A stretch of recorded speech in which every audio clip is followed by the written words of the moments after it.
Ang ating pag-aaral po ay may pamagat na be doers, not hearers. Pakiulit nga po natin yung ating topic. Yan. So tayo po ay ni-encourage na hindi lang tayo dapat po nakikinig, hindi po tayo dapat tagapakinig, kundi tayo po ay taga-tupad ng kanyang mga salita. At yan po ang isa sa malaking suliranin sa buhay ho ng maraming mga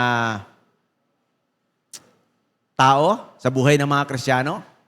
Okay? So, tayo ho ay madalas na nakikinig, pero marami po ang mga pagkakataon na hindi natin nagagawa yung mga bagay na dapat natin gawin.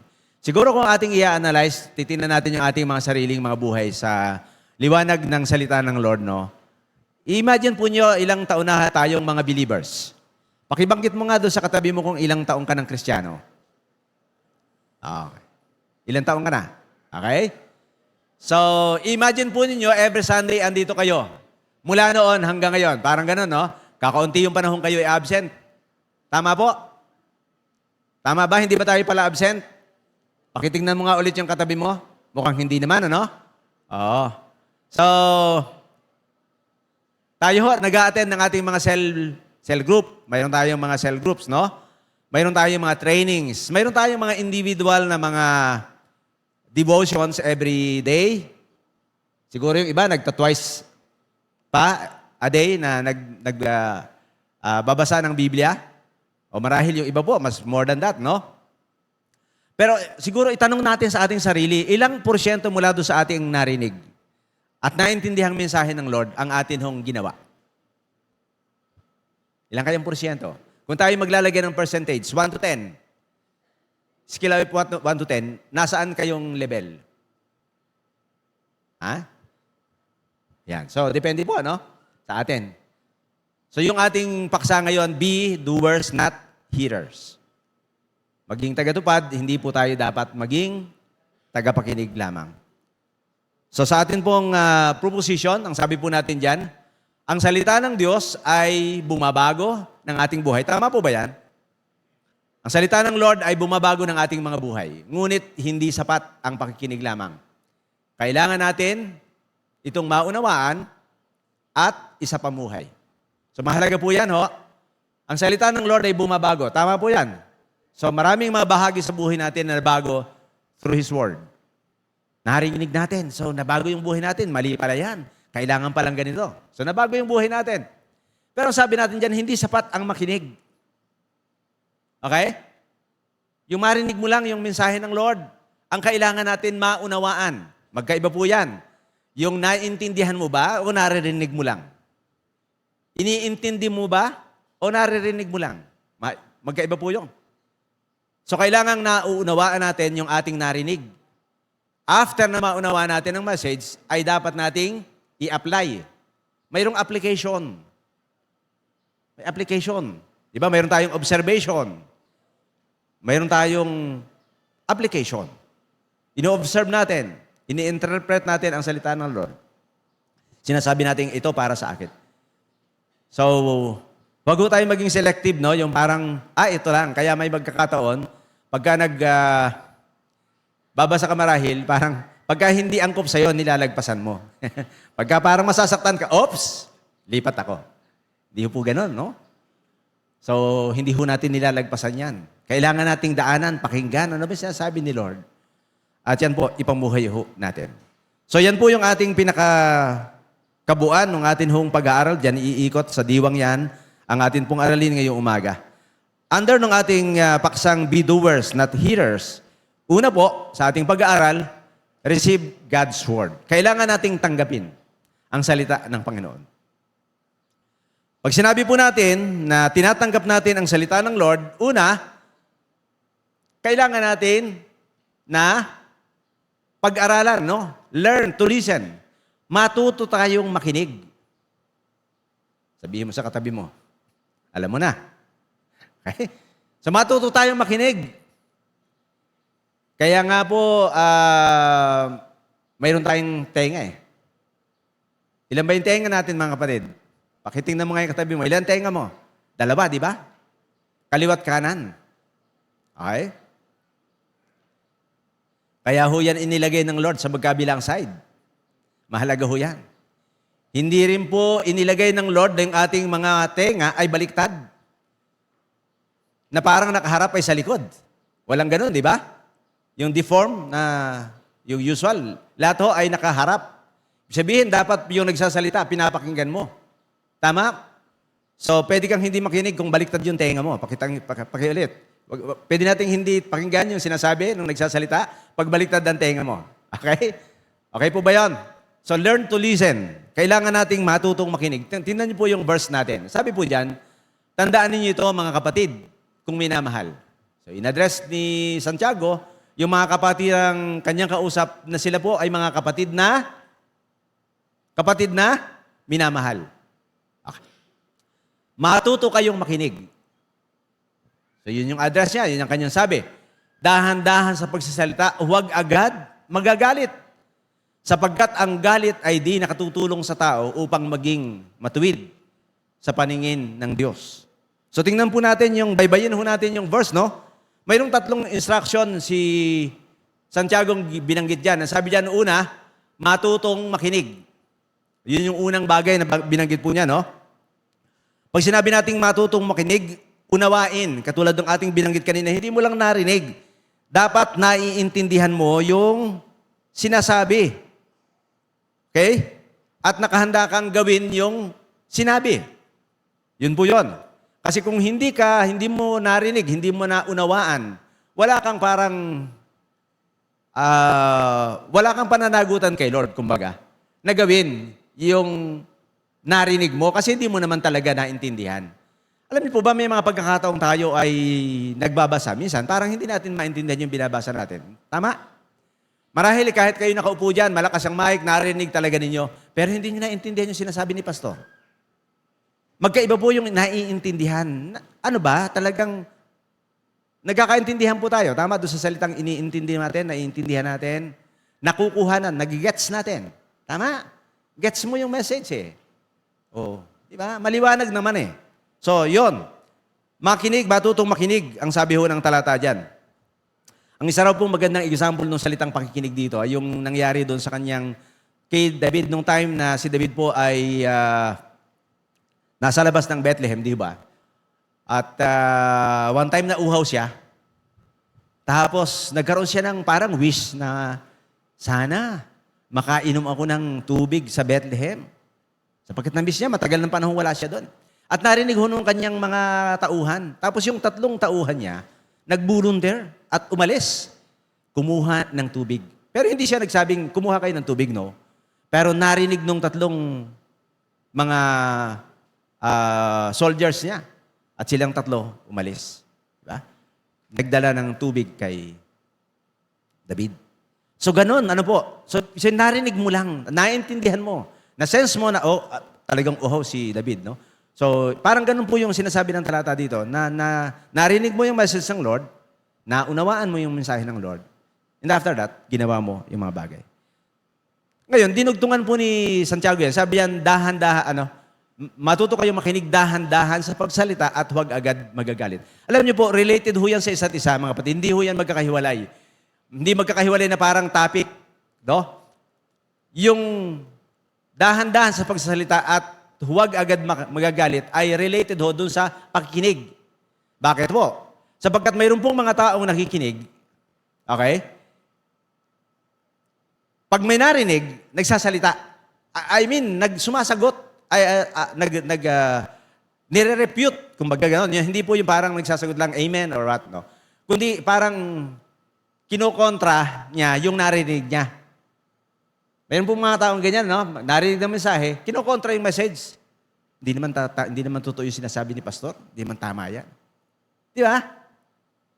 Hanggang sa dumating yung panahon, nagagalit na. Kasi ang feeling, tinatamaan siya. Okay? So nagagalit. Dahil tinatamaan. Minsan, ang feeling, pinatatamaan. Di ba mayroong ganong mga connotation? Hindi naman talaga sinasadya ng preacher. Nabanggitin yung isang bagay. Pero dinaanan hindi mo naman pwedeng lagpasan. Kaya maganda po itong ating mga serye ng aralin di ba? Hindi natin nilalagpasan yung dapat na i-discuss. Okay? So, ibig sabihin, wala kang parang sinasadyang patamaan. Ngayon, kung talagang may tama ka, tatamaan ka talaga. Di ba? Tama po ba yun? Kung may damage yung buhay mo, tatamaan ka talaga. Ganun talaga ang salita ng Lord. Alam niyo, mayroon kaming experience. Ako, personally, experience ko po ito. Hindi naman siguro ako, kahit yung ibang mga preachers, na pagkatapos ng preaching, may mga nagko-comment. Actually, negative yung komento. Di ba? Parang i-refute ka. Mayroon talagang malalakas ang loob. Sasabihin sa iyo, pastor, yung sinabi mo, parang hindi tama yun ah. Ganon. May malalakas ang loob. Buti na lang dito, walang ganon. Oo, wala. Okay? Mayroong isang lumipat actually doon sa church na napuntahan namin. Tuwan-tuwa ho yun nung napunta doon sa church. Naka 1 year din siguro. Actually, nabautiswan ko pa yun eh. So, nagpabaptize ulit, although baptized po siya doon sa dating pinanggalingang simbahan. Gusto niya, so okay. Masaya po. At ang totoo, may mga magaganda yung komento niya. One time, parang in-approach siya ako. Sabi niya, Pastor, alam niyo, masayang-masaya kami dito ng family ko. At iba yung preaching dito eh. Sabi niya, iba yung discussions niyo sa yung mga nagpipreach dito, talaga iba kaysa doon sa aming dating napuntahan. At least dito sabi niya, maliwanag, dinidiscuss isa-isa, hindi yung parang talon ng talon. Pulot lang ng pulot. Hindi, yung context kumbaga pinag-aaralan. So, masaya siya. Ako naman, sabi sa kanya, salamat naman kapatid dahil na-appreciate mo yung mga mensahe. Okay, so, yun. Dumaan ho yung mahabang panahon. Sa mga Bible studies, masaya siya sa mga Bible study ng kalalakihan. So, kalalakihan po ito. Pakitingnan mo yung kalalakihan katabi mo. Hindi naman yan. Okay. So, one time po, nag-preach ako about series ng preaching ko. 1 John yung aking preaching, I think, kung hindi ako nagkakamali. 1 John. Doon sa 1 John, di ba mapapansin mo, ang 1 John, ang discussion dyan, ay yung mga testimonies, mga dapat na lumilitaw sa iyo as believer. Sabihin, kung ikaw ay hindi believer, no? Yun eh. Parang pagpasasabi na pagka ikaw ay mananampalataya, dapat ganito ka. Yun ang sinasabi ng patunay na ikaw ay ligtas, ito yung dapat na maging buhay mo. So yun. Meron hong mga panahong na-discuss namin during the time, na-discuss ko yung about mga bisyo. May bisyo ho yung mama na yon. Okay? May bisyo na hindi pa nabibitawan. Alam niyo ho, nagdamdam. Kinalingguhan after nung message ko, hindi na dumating. At ang parating ay nasaktan doon sa message. Na parang siya pinatamaan. Yun ang feeling niya. So the following Sunday, yung kasunod na bahagi yung aking discuss, sabi nung kapatirang mga kalalakihan namin, sayang, sana naandito siya kasi hindi niya narinig yung karugtong kung bakit ganito. Yan yung mga ganon. Kaya sabihin mo sa katabi mo, huwag kang mag-a-absent kasi. Huwag kang pala-absent. Okay? Para yung kung may mga serye ng pag-uusap, nakaka-relate ka. So yun po, hindi na ho yun bumalik. Nalungkot ako. Hindi na bumalik. Ang feeling ko, pagkakamali ko ba yun? Parang ganon. Pero hindi eh. Parang hindi ko pa pwedeng ihingi ng tawad, hindi ko pa pwedeng ihingi ng sorry, yung word ng Lord. Tama? Hindi ko pa pwedeng ihingi ng sorry yun. Salita ng Diyos yun eh. Paano ko ihingi ng tawad yun? Tama? Kaya pag tayo po'y tinatamaan, tama lang yun. Sabihin mo sa katabi mo, pagka tinatamaan ka kapatid, tama lang yun. Oo, di ba? So kailangan nating i-receive. Yung receiving, tinatanggap mo, sinasabi mong akin ito, ako ito. Hindi ka nagre-reject. Hindi mo sinasabing pag nakikinig ka, tama sa'yo yan. May nagtuturo ka pa. Yan. Hindi, huwag ganoon. Okay? So, dapat po, tinatanggap natin ang salita ng Lord. So, mahalaga po yun, At huwag ka agad magagalit. Yun nga, sinasabi natin, narinig, nag-react, so nagalit na. So, yun po yung sabi ng talata diyan, matuto makinig, dahan-dahan sa pagsasalita, huwag masyadong nagko-comment ng negative, at huwag agad magagalit. Sapagkat, ang sabi diyan, sapagkat ang galit ay di nakatutulong sa tao upang maging matuwid. O yan, pagka ikay magagalit, hindi ka nagiging matuwid sa paningin ni Lord. Pagka ikaw ay nagre-react ng negative, hindi nakakatulong yan sa'yo para maging banal. Nakakasama. Diba? So mahalaga yung acceptance sa salita ng Lord. Okay? Sabi po ng aklat ng pahayag, at ito yung madalas nating nababanggit, kung may pakinig kayo, dinggin ninyo ang sinasabi ng Espiritu sa mga iglesia. Alam niyo po yan ho inulit-ulit doon sa 7 churches na sinulatan po sa Apocalypse, sa Revelation. Paulit-ulit po yan. Every time na nagme-message ang Lord sa buhay ng simbahan, sa buhay ng iglesia, sinasabi niya sa huling bahagi, kung may pakinig kayo, dinggin ninyo ang sinasabi ng Espiritu sa mga iglesia. Kung may pakinig. Kung wala naman pakinig, okay lang. Tama? Kung walang tenga, okay lang. Pero kung narinig natin at naintindihan natin yung message, pakinggan ang sabi niyan, dinggin natin ang sinasabi. Yung salitang dinggin dyan, ibig sabihin, action na ho yan. Di mo lang narinig, kundi kailangan gawin. Sinasabihan, gawin mo ang sinasabi ng banal na Espiritu sa mga iglesia. Okay? And listen with humility. Pag tayo ay nakikinig mga kapatid, dapat mayroong humbleness.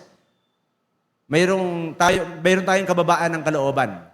Okay? Nagsasubmit tayo sa authority ng salita ng Lord. Ano sabi ng verse natin? Kaya talikdan ninyo ang inyong maruruming gawa. Talikdan. Alisin ang masasamang asal at buong pagpapakumbabang tanggapin ang salita ng Diyos na natanim sa inyong puso. Ito ang makapagliligtas sa inyo. So ano po yung dapat nating maging response sa salita ng Lord after na atin pong marinig? Dapat daw po tayong makinig, taglay ang kababaang loob. Pero before na binanggit yan, nasabi dyan, kaya't talikdan ninyo ang masasamang mga gawa. Alisin ang mga masasamang asal. So tayo ho ay inuutusan dito, no, na dapat may kusa tayo, dapat po tayo yung gumagawa niyan. Hindi si Lord ang nagtatanggal, actually. Tayo ho ang dapat. Sinasabi lang ni Lord kung anong dapat nating gawin. Pero dapat sabi diyan, talikdan ninyo, iwasan, lumayo, kung magaganon. Huwag nyo nang gawin ang mga maruruming mga gawa at alisin ang masasamang asal. Kaya yung karakter, mga kapatid, napakahalaga. Sabi ko doon sa aming meeting kahapon ng ang LAM, officers ng LAM. Mahalaga ang karakter. Okay? Mas mahirap na i-develop ang karakter kaysa sa gifts. Kasi kung gifted ka, di ba? Mahusay kang kumanta. Konting polish na lang at medyo okay na yan. Pero iba ho ang karakter. Mas mahirap ang karakter na baguhin. Tama po. Kaya sa Lord, mahalaga ang karakter kaysa sa gift. Gifted ka nga, mahusay ka nga. Mahusay ka ngang kumanta. Mahusay ka ngang tumugtog. Mahusay ka ngang mag-preach. Mahusay ka nga sa ministry. Pero bagsak ka naman sa karakter. Di ba? Masama naman ang ugali mo. Hindi ho pwede yan. Okay? Mas mahalagang maayos ang ating pag-uugali kaysa hindi ka masyadong gifted. Amen? Kasi mas magiging effective ka pagka okay ang buhay mo sa paningin ng Lord. Kaya sabi niyan, ayusin mo yung asal mo, yung mga gawi ninyo. Di ba? Mahalaga ho yun. Kaya hindi natin pwede parang ipagmalaki, ay, usay ko. Usay ako, nagsaganito.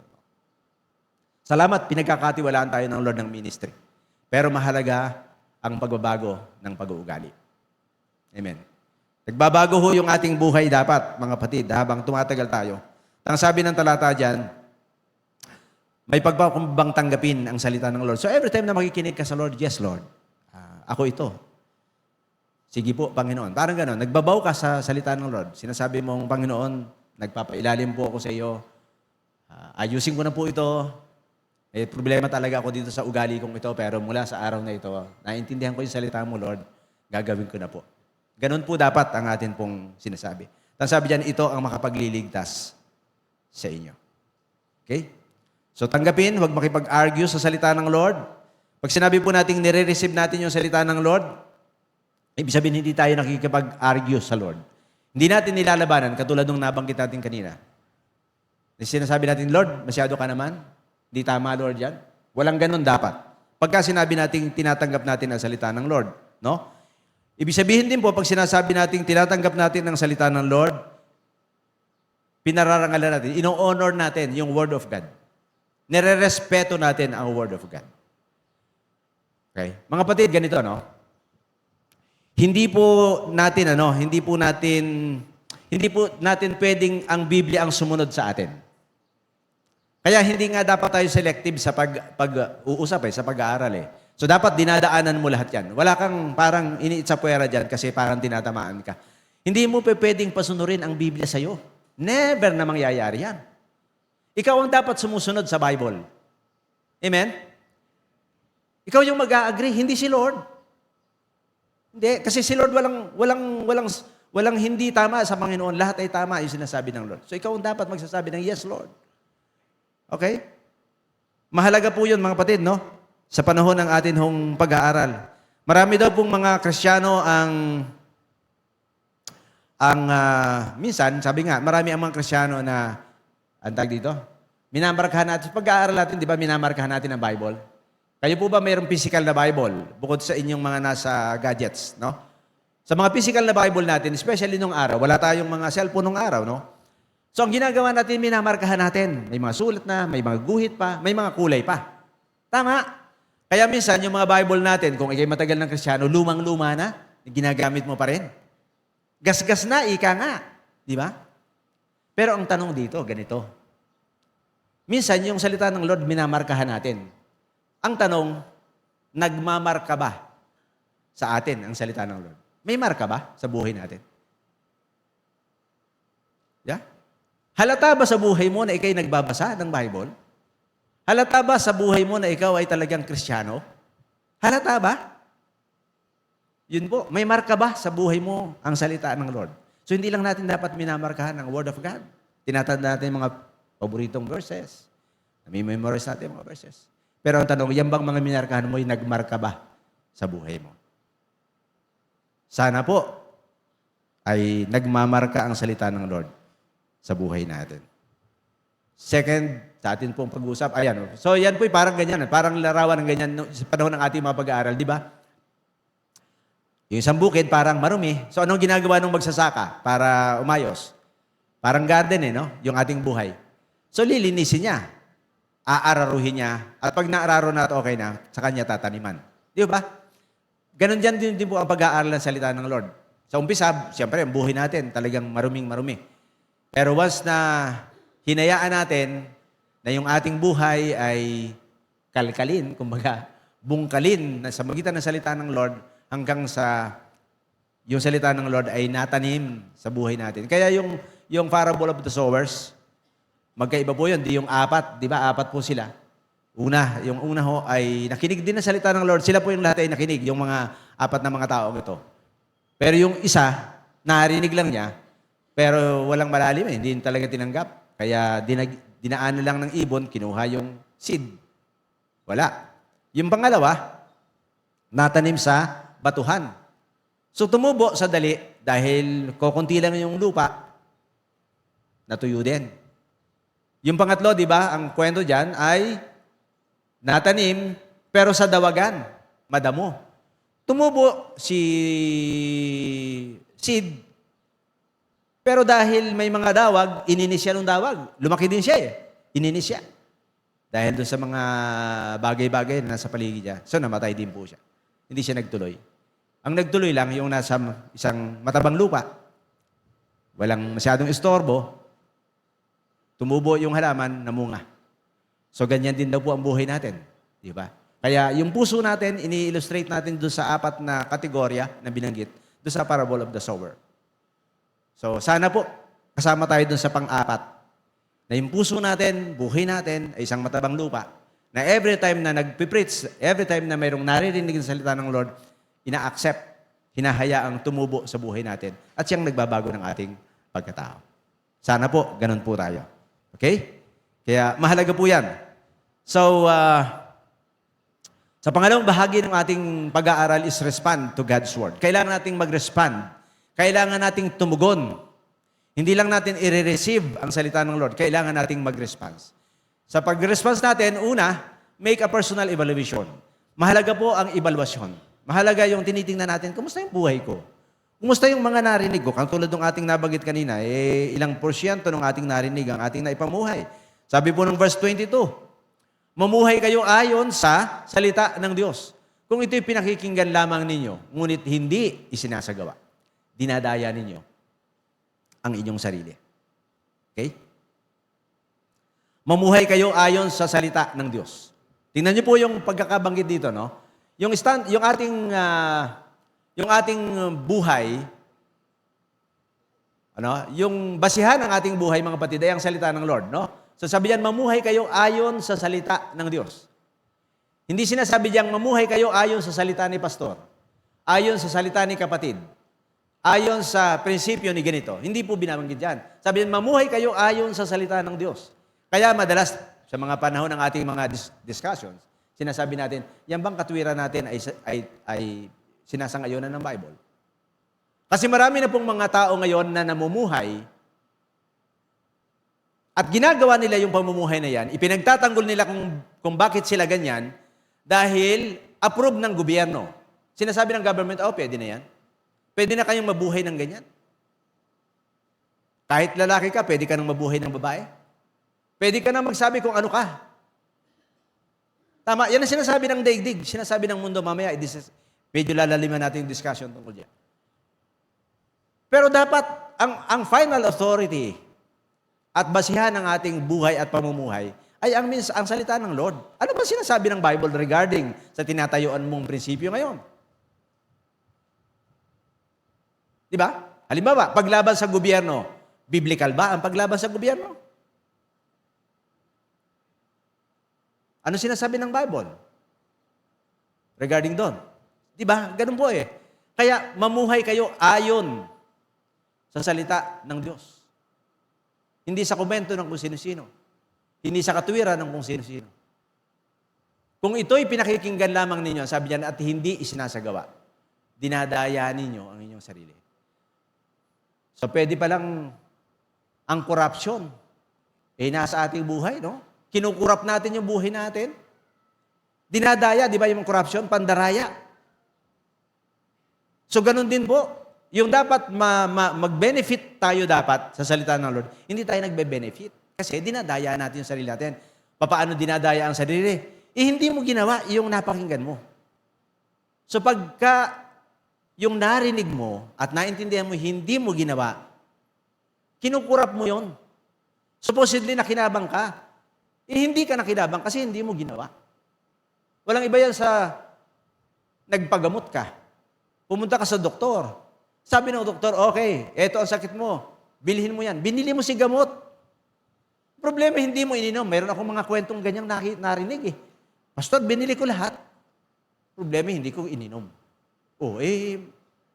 Nagpagamot ka pa. Sinayang mo pera mo. Ganon din po yung sinasabi ng Word of God.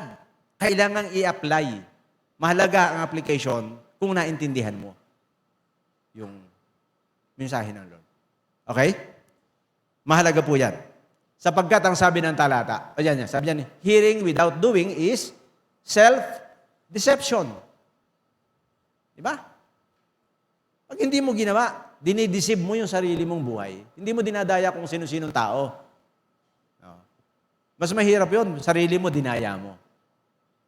Sabihin mo sa katabi mo, huwag kang ganon. Ayun. Huwag tayong ganon. Okay?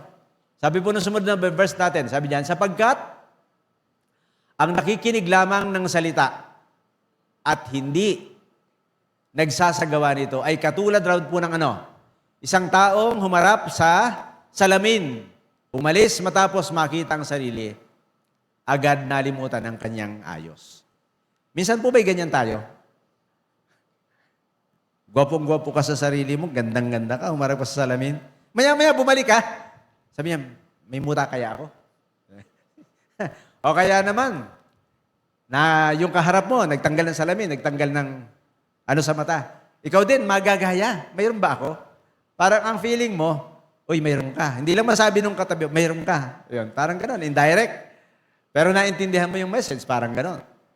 So, kapag daw po hindi natin ginagawa yung salita ng Lord, ay dinadaya ho natin yung ating mga sarili. No? Ah, at marami pong mga taong kamukha noon. Gandang-ganda ka doon sa message. Tuwan-tuwa ka paglabas sa church. Ganda nung message kanina. Tapos pagdating mo sa bahay, tinanong ka nung asawa mo, ano ba? Dahil absent siya. Ano yung message ni Pastor kanina? Ang ganda.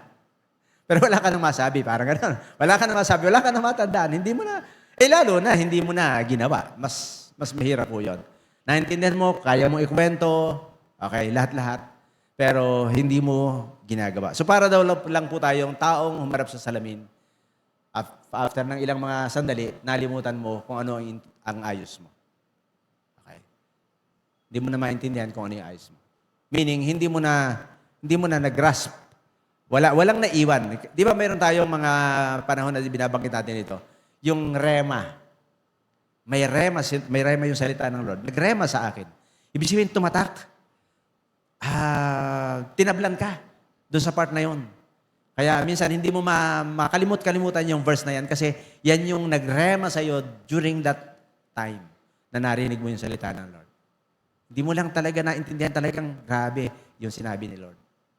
Yun. Ganun po yun.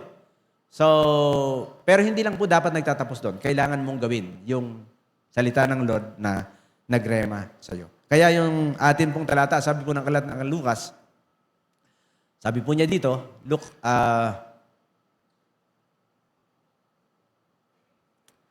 chapter 6, verse 46, sabi po dito,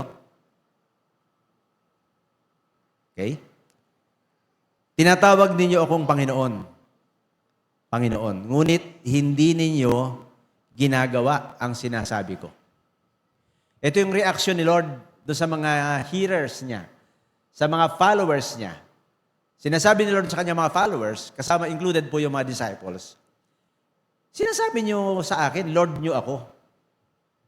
Panginoon ako ng buhay niyo. Pero, hindi niyo naman ginagawa yung sinasabi ko. Para bang sinasabi ni Lord, talaga bang Lord niyo ako? Yun yung sinasabi ng Panginoon dito. At sa kabilang bahagi, parang sinasabi ni Lord dito na, huwag mo na akong tawaging Panginoon kung hindi ka rin lang susunod. Di ba yan, sinasabi din natin sa ating mga anak, anak, huwag mo na akong ituring na tatay kung hindi mo ako susundin. Di ba? So ano pat naging tatay mo ako? Yun ang sabi ng Lord, ano pat naging Panginoon mo ako? Pero after all, hindi ka naman mag-o-obey. So tama lang yung sinasabi ng Lord. Kung Lord natin si Lord, gagawin natin yung kanyang sinasabi. Kasi yung Lordship, alam niyo po yung Lordship, pagpapasako, pagpapailan, tayo yung mga servants.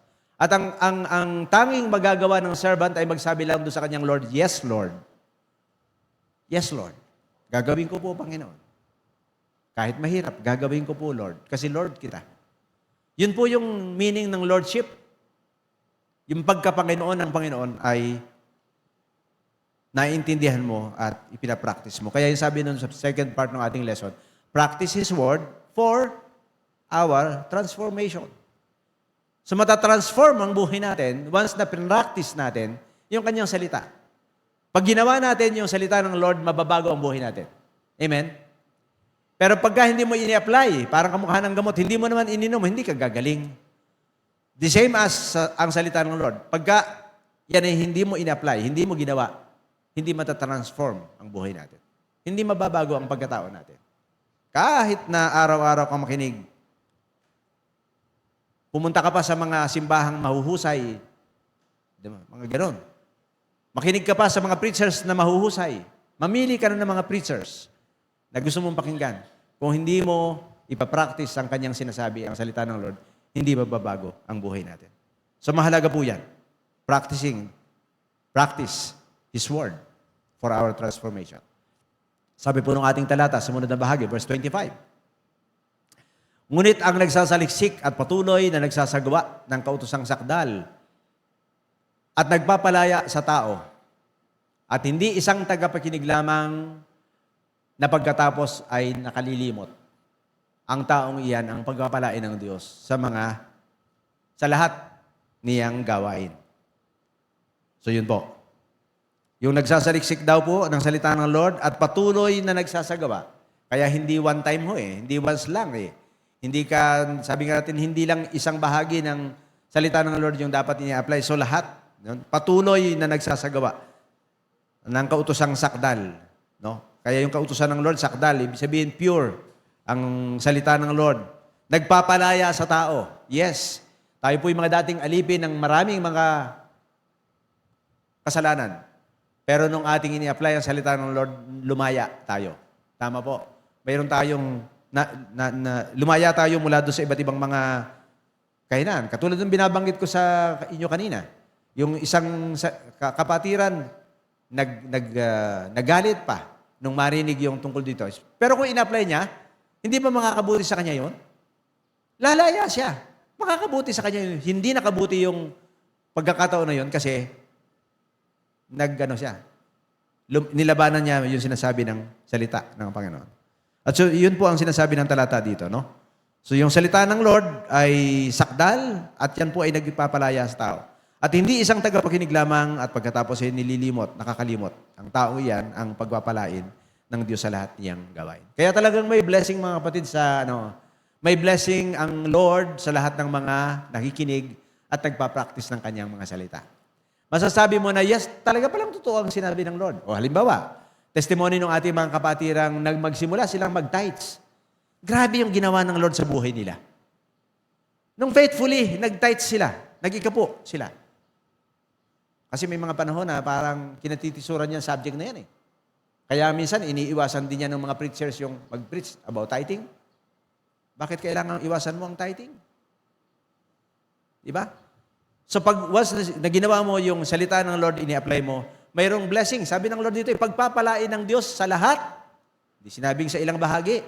Sa lahat niyang gawain. Gusto ba natin ng blessing, mga kapatid? Amen. Pero before ang blessing, mayroon kang gagawin. Tama po? Gagawin mo yung sinasabi ng Lord para i-bless ka ng Lord. So minsan, yun nga, kung bakit hindi tayo pinagpapala ng Lord, kasi hindi naman talaga tayo nagiging obedient sa Panginoon. Dagdag po sa talatang yan, ang sabi po ng aklat ng 2 Corinthians 3:18. Pakibasa nga po natin lahat, mga kapatid, please.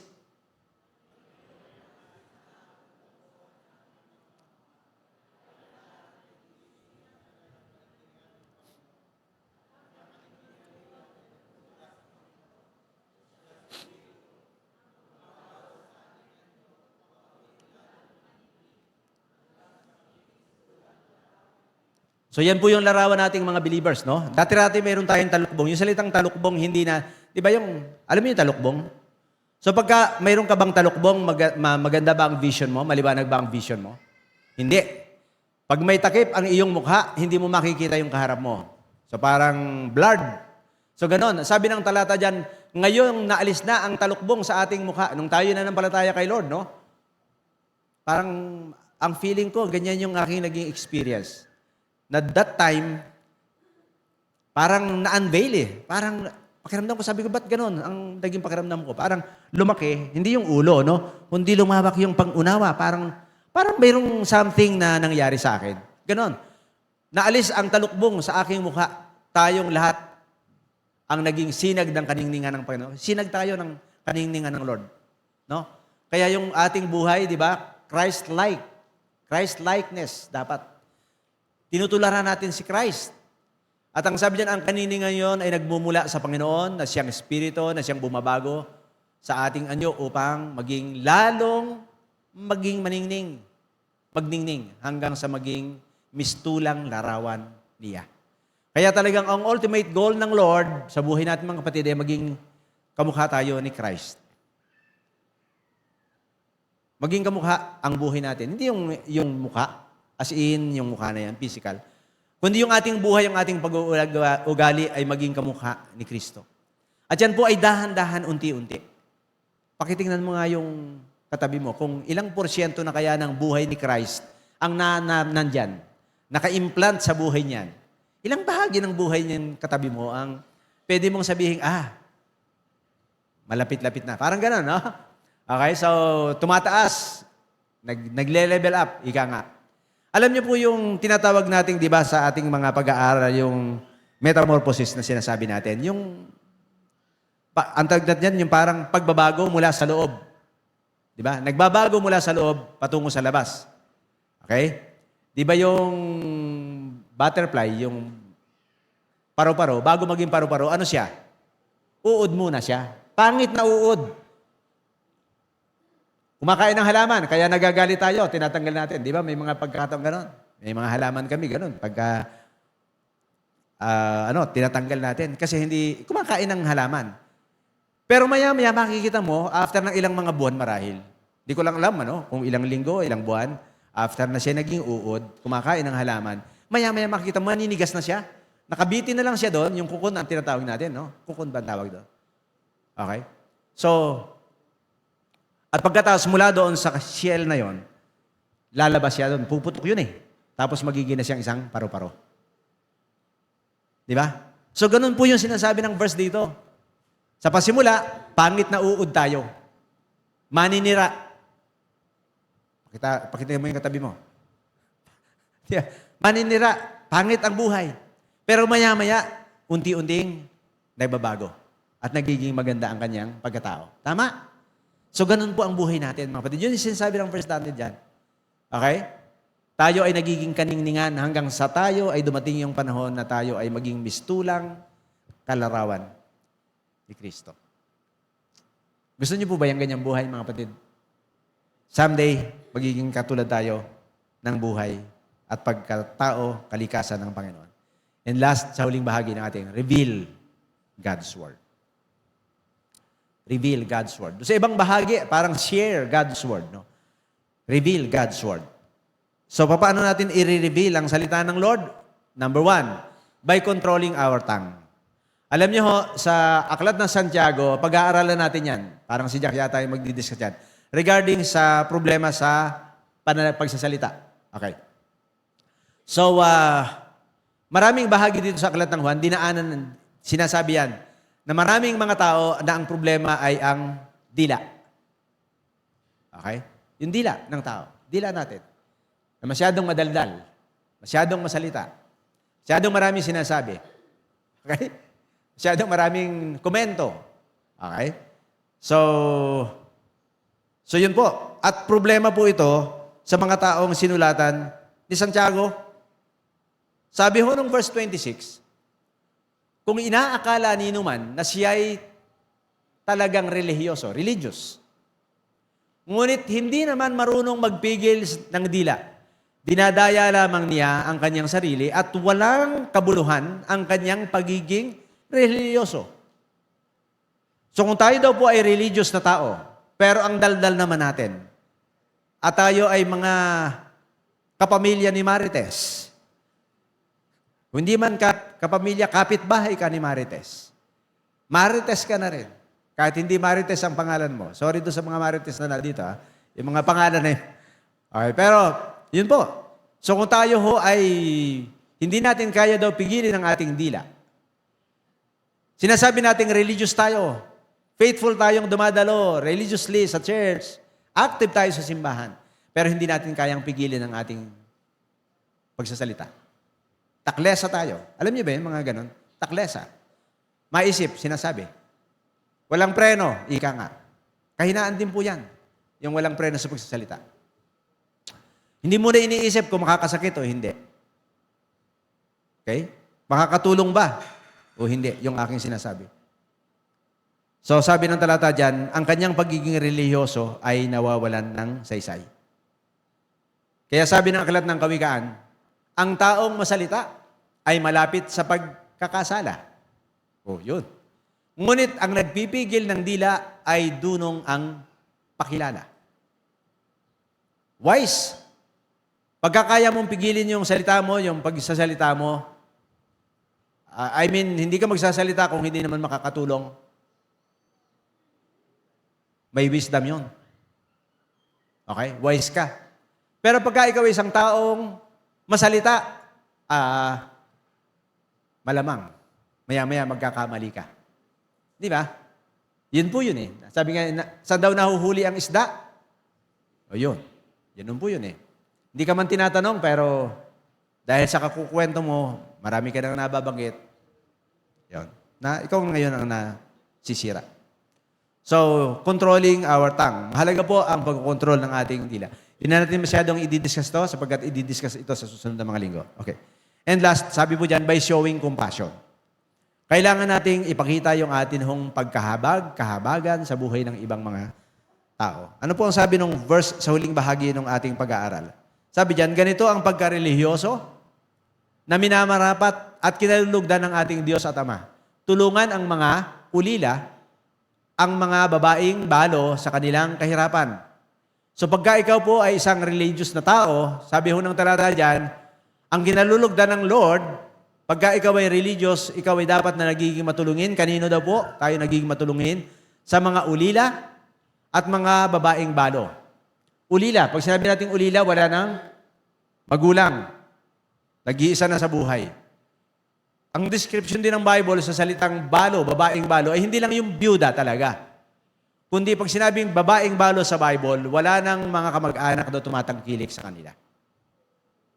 Iniisip ko, nung ako binabasa ko po itong mga bahagi ito, sabi ko, bakit madalas sa Bible na ini-example ng Biblia ang babaeng balo kaysa sa lalaking balo? Meron ba kayo nakitang lalaking balo sa Bible? May nabasa na kayo? Wala eh, no? So kadalasan, babaeng balo. Bakit babaeng balo? Hindi kaya naman kako tama ang pag-aaral na mas nadadali ang lalaki? Mas namamatay ng mabilis ang lalaki at naiiwas si babae? Pwede. So maraming ganyan. O kahit sa atin na lang, tingnan nyo. Yung mga byuda, may mga byudo dito. Pero ilan lang. Pero marami dito ang byuda. Right? Tama ba? Taas ang kamay ng mga byuda. O yung gusto ng mga, ay hindi. Yung mga, o di ba, meron mga byuda eh. O, byudo, konti lang eh. Lalaki, konti lang yung nabyudo eh. Iilan lang yan. Yung, at least nakapag-asawa ulit, pero nabyudo muna. Madalas sinasabi ng Bible yung mga balo, babaeng balo. So, alam natin lahat na pag-comparing sa lalaki at babae, sinasabi ng Bible, at minsan hindi kayang tanggapin ng mga bilang babae, na parang weak, mas weak ang babae. Pero, yun po eh, mas matagal ang buhay ng mga kananayan, mga babae. Well, siguro dahil ang lalaki ang mas pagod, tama ba yun? Di rin? Mas nagtatrabaho sa labas, minsan gano'n, no? Exposed sa maraming mga bagay, yung mga kalalakihan. So, pwede yun. Plus the fact na may marami pang mga kalalakihan, may mga bisyo, kaysa sa babae. So, nadadali. O, di ba? High blood, inatake. Dahil sa kanyang mga hindi maiwasang mga lifestyle. So, nadali. So, gusto niyo bang magkaroon ng lalaking balo sa Bible? Parang wala na. Hindi na natin maisusulat. Hindi na natin madadagdagan yan eh. No? Pero sa pamumuhay natin, yun po. No? So, balik tayo sa binabanggit natin dito. Ang sinasabi ng Bible, pagka ikaw isang religious na tao, maawain ka. Kanino ka maawain? Doon sa mga taong walang-wala. Sa mga taong, alam niyo po yung salitang, yung ulila at saka yung babaeng balo na ginamit dito. Ibig sabihin, yung mga taong yan, pag binigyan mo, hindi yan makapagbabalik ng something sa'yo. Diba? Minsan kasi may mga taong nagbibigay kasi iniisip niya, someday magbibigay din ito. Tama. Pero yung mga taong ulila, yung mga taong babaeng balo, ano ho yan? Walang wala. At yan, kahit anong piga ang gawin mo, hindi makapagbabalik. Si Lord, compassionate doon sa mga ganong klase ng tao na walang pwedeng ibalik. At alam niyo sa Bible, sabi ng Aklat ng Kawikaan, yung mga taong mga tinutulungan natin na hindi kayang magbalik, si Lord ang nagbabalik sa atin. May balik pa rin, pero si Lord ang nagbabalik. Pero yung mga taong tinulungan natin, hindi silang magbabalik ng something para sa atin. Pero si Lord, grabe yung kanyang compassion doon sa mga taong ganyan. At tayo po bilang mga Kristiyano, bilang mga religious person, dapat po ganyan din yung ating buhay. Kaya nga maganda yung mga simbahan na mayroong project, mayroong pong mga, ang tawag natin dyan, may mga ginagawa regarding sa pagtulong sa mga mahihirap. Mahihirap na kapitbahay, mahihirap na mga kabarangay. Yan, ginagawa natin yan. Mayroong mga pagkakataon kami po, nangaroling sa kami ng simbahan. Nangaroling po kami, hindi ko lang alam kung once lang namin ginawa yan, pero kami nangaroling hindi para manghingi.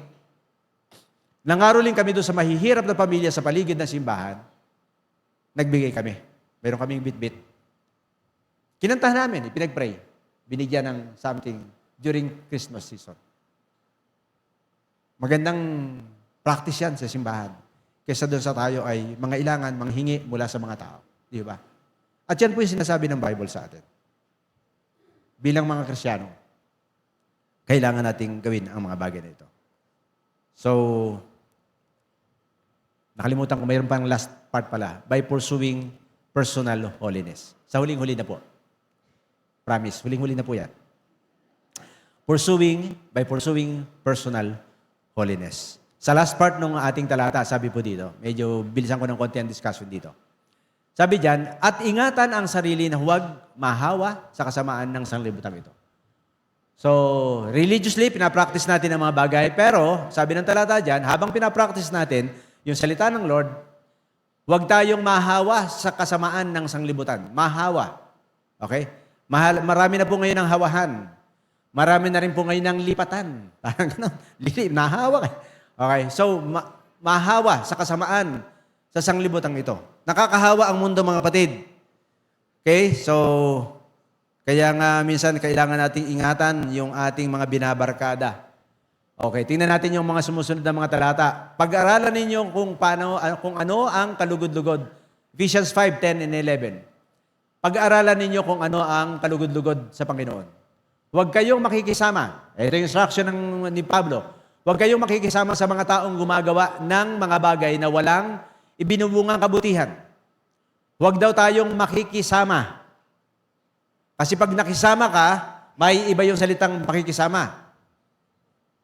Yung makikisama ay magiging makikisama na rin. So pag nahawa ka, makikisama ka na rin sa Kanya. So wag daw tayo makikisama sa mga taong gumagawa ng walang kabuluhan ang kanilang mga ginagawa, kabutihan. Mga bagay na nadulot ng kadiliman. Diba? From darkness. Sa halip, ilantad ninyo sila at ang kanilang mga gawa. So sa halip na makisama ka sa mga taong masasama, okay, na yung buhay nila ay galing sa dilim, nabubuhay sila sa dilim, ano sabi ng talata dyan sa halip? Ilantad ninyo. Okay? Pag sinabing ilantad, ibuking. I-expose. Sa English yan, i-expose, ano? I-expose. Paano natin i-expose? Siguro yun nga, yung parang sasabihan mo siya na mali yan. Pag-expose yun. Hindi tama yan. Hindi ganyan ang buhay. Especially kung kaibigan mo yan, no? Mas madaling sabihan. So hindi mo itinatago, hindi ka nagko-cover up. Hindi ka nakikipag-compromise. At sasabihin mong, para hindi masaktan, hindi, tama yan. Gawin mo yan, sige. Okay yan. Tinatayuan mo na yan, okay yan. Dapat hindi naririnig sa atin yon. Kung mali, dapat natututo tayo magsabing mali yan sa paraang maintindihan niya. So, siyempre, gagandahan mo din naman yung salita mo. Yan. So, sabi diyan, sa halip, ilantad ninyo sila at ang kanilang mga gawa. Kaya hindi lang yung tao, pati yung kaniyang ginagawa, ini-expose mo. So, siya, madadamit siya, sisira ang pamilya niya pag magpatuloy siya, sisira ang buhay niya, magkakasakit siya, o siya yon. Pero itong mga gawang ito hindi tama kasi mapipintasan ka, kapintasan sa buhay mo pagka ginagawa mo ito. So, ini-expose natin. Kaysa sa parang sabihan mong, sige na nga, at hindi naman kita kayang pigilin. Kaya sabi po nung aklat ng Romans 12:2, huwag kayong makiayon sa takbo ng mundong ito, mga iba na kayo, at magbago ng isip upang mabatid ninyo ang kalooban ng Diyos. Kung anong mabuti, kalugod-lugod sa Kanya, at talagang ganap. Huwag kayong makikiayon. So, ang ginamit naman salita dito, pakikiayon. Pakikisama. Yun nga, pagsang-ayon doon sa kanyang mga principles. No? Sa takbo ng mundo. Kasi sistema na po. No? Pag sinabi mo the world, it's a system. No? Sistema po yan. May sistema ang daigdig na hindi natin dapat maging sistema. Mag-iba na tayo ng pagbabago. Una, ng ating isip. Sapagkat, katulad ng ating lesson nung mga nakaraan, ang battle ay nagsisimula sa isip, sa puso. Okay? Magkasama po yan. Sa isip at puso natin, nagsisimula ang pakikipaglaban natin. Yung battle na tinatawag natin. At yun po, pagka nangyari yun, mababatid natin yung sinasabi, yung kalooban ng Panginoon. Maintindihan natin. Kasi nabablock yan eh. Hindi mo maintindihan yung salita ng Lord yung sinasabi ng Lord sa iyo, kung binablock mo yon at sinasabi mong, parang ang nagdo-dominate sa iyo, yung sistema ng mundo, hindi yung sinasabi ng Bible. Di ba? May sinasabi si Lord, pero may sinasabi din ang mundo sa iyo. So pagka pinagbigyan mo ay yung sinasabi ng mundo, hindi mo maririnig yung sinasabi ni Lord. Pag ang inintindi mo yung sinasabi ng mundo, hindi mo maintindihan ang sinasabi ni Lord. So yun po yung sinasabi ng talata dito. Maintindihan mo lang yung kabutihan, yung mabuting bagay na sinasabi ng Lord, pagka natuto kang, huwag kang makiayon sa takbo at sistema ng mundo. Kakaintindihan po ba tayo? So mahalaga po yan, mga kapatid, sa ating pag-uusap ngayon. Sa Biblia din po, makikita natin doon yung parang, anong tag dito? Parang sequence nung nangyayari sa atin. Una, pwede ka makipagkaibigan sa mundo, di ba? Dadating yung panahon na yung iyong pakikipagkaibigan, iibigin mo ng mundo. Right? Mamahalin mo na yun. May immune ka doon sa kanyang ginagawa. At pagka tayo na immune, na in love tayo sa world, magiging kamukha na talaga tayo ng mga taga-mundo. We will be conformed, di ba? To this world. At pag nangyari yan ang ending dyan, yun nga, yung i-condemn na tayo ng Panginoon. Friendship, tapos may in love ka sa daigdig, mako-conform ka sa daigdig, and at the end, i-condemn ka ng Panginoon. Kaya mayroong sunod-sunod. Friendship, may in love ka, nahook ka na, and then, ikaw ay mako-conform na, magiging kamukha ka na nila, wala na kayong difference. At the end, i-condemn tayo kasama ang mundo. At hindi magiging mabuti para sa atin yan. At ang last na talaga na verse natin. Verse 15 ng 1 Peter 1. Yamang ang Diyos ang humirang sa inyo. Si Lord po bang humirang sa atin? Ay banal. Dapat kayong magpakabanal anuman ang inyong ginagawa. Kung kayo ay sigurado, mga kapatid, na kayo ay born again, at si Lord ang talagang tumawag sa inyo, hindi tayo tinawag ng kung sino-sino. Kahit pa si Lord ay may ginamit na mga tao, ginamit si pastor, ginamit si kapatid, hindi sila.